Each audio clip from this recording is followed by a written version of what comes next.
So, hello and welcome everyone to this new video on the chapter Nationalism in India जिसका हम unit 2 cover कर रहे हैं जिसका नाम है Differing Strands Within the Movement और इसका हम कौन सा सेक्शन कवर कर रहे हैं 2.2 this is rebellion in the country side.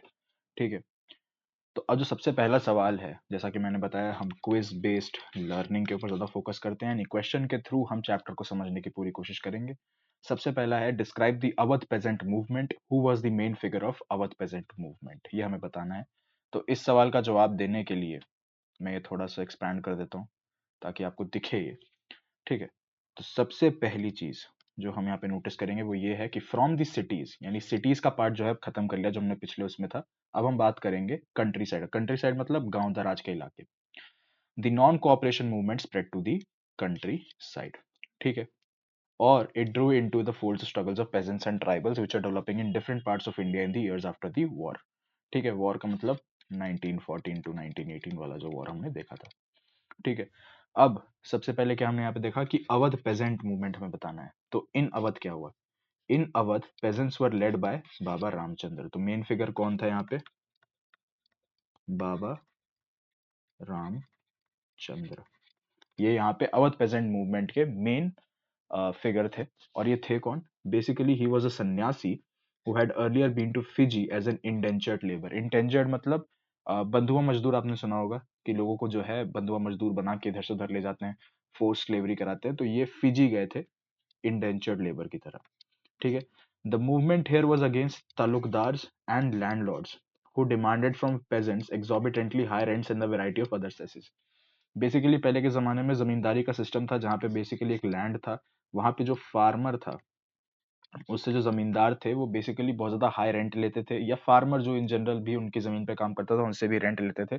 और variety of other cesses. Cesses मतलब बेसिकली अलग तरह की fees. Peasants had to do begar. Begar मतलब unpaid labour, work at landlords farms without any payment. ठीक है, as tenants, they had no security of tenure, being regularly evicted so that they could acquire no right over the leased land।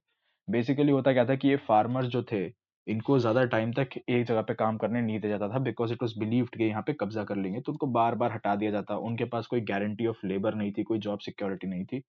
The peasant movement demanded reduction of revenue, abolition of begar. यानी उनकी demand क्या थी? पहले तो revenue का reduction करो, फिर abolition of बेगार करो, और फिर social boycott of oppressive landlord. जिन भी लैंडलॉर्ड्स ने, जो भी जमींदार हैं जिन्होंने बहुत अत्याचार किया है, उनका सोशली बॉयकॉट यानी सामाजिक बहिष्कार किया जाए।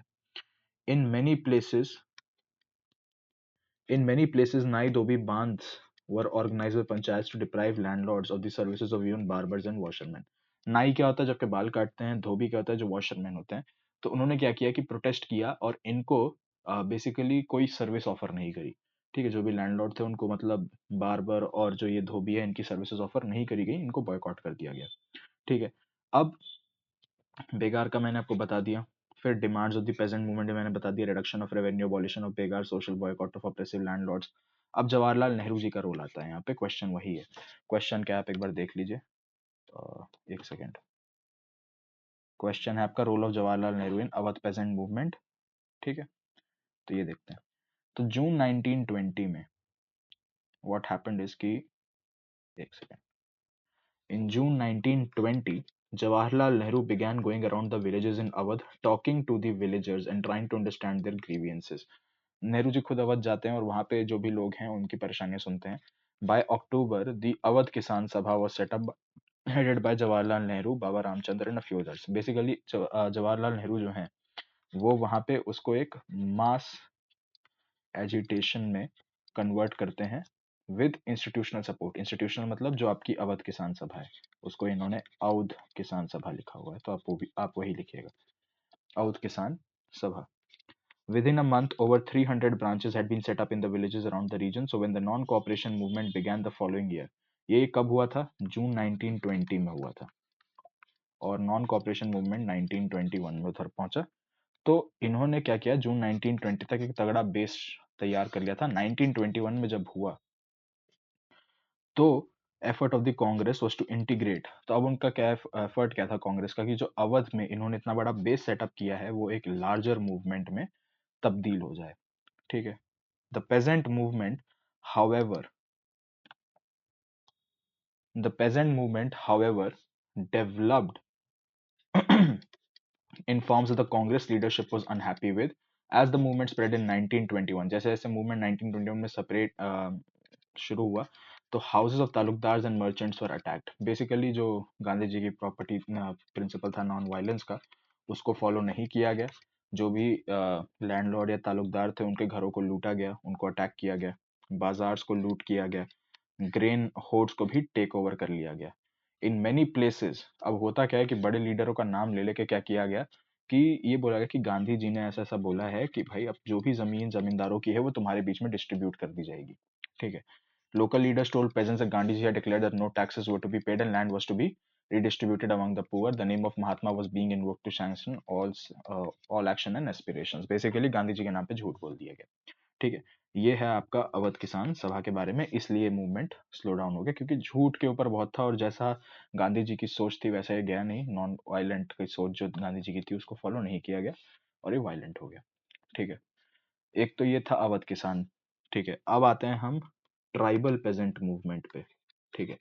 ट्राइबल पेजेंट मूवमेंट जो है ये ज्यादा जरूरी है क्योंकि इसके ऊपर सवाल अच्छे अच्छे खासे बनते हैं। ठीक है।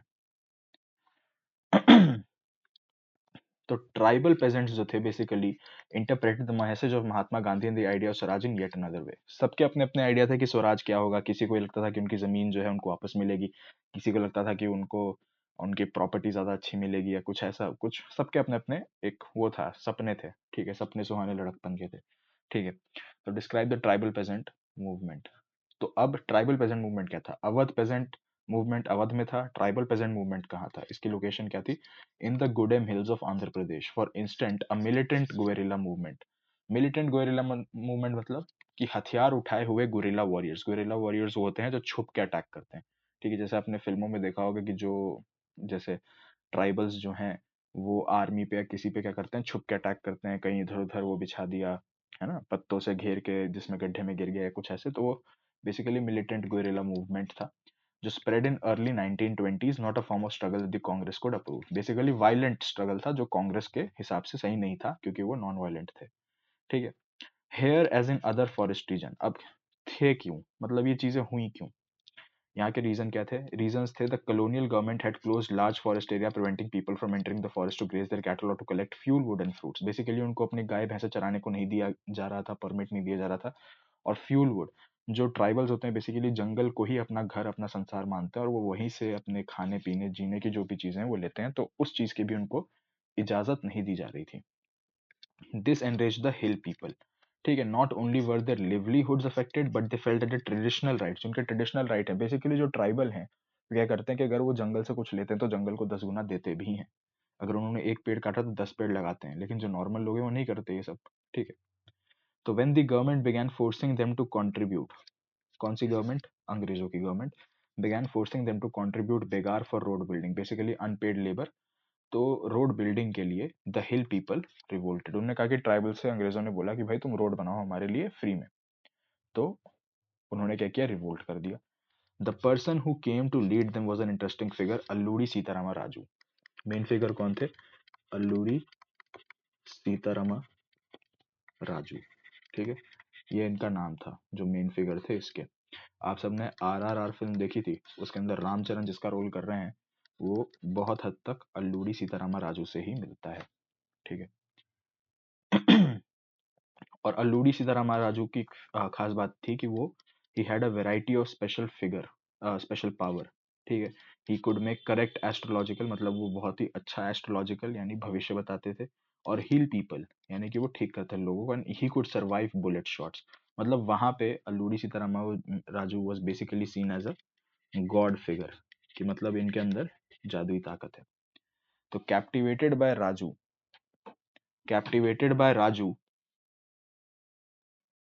Captivated by Raju, the rebels proclaimed that he was an incarnation of God. Raju talked of the greatness of Mahatma Gandhi, said he was inspired by non-cooperation movement and persuaded people to wear khadi, khadi पहनने को बोला, और give up drinking. ठीक है। उन्होंने अच्छी चीजें बोली। ठीक है। रीजंस मैंने आपको ट्राइबल अपराइजिंग के बता दिए। आइडियोलॉजी भी मैंने बता दी, that was militant guerrilla warfare. But at the same time he asserted that India, ये राजू की आइडियोलॉजी थी कि इंडिया जो है वो नॉन वायलेंस से नहीं वायलेंस से ही लिबरेट हो सकती है, ठीक है। और गुडेम रेबल्स जो थे वो रेगुलरली अटैक करते थे पुलिस स्टेशन को, attempted to kill British officials and carried guerrilla warfare for achieving swaraj, जो कि अल्लूरी सीताराम राजू की आइडियोलॉजी थी। When was Alluri Sitarama Raju captured? तो 1924 में उनको कैप्चर किया गया एंड एग्जीक्यूट कर दिया गया। Basically he was hanged to death.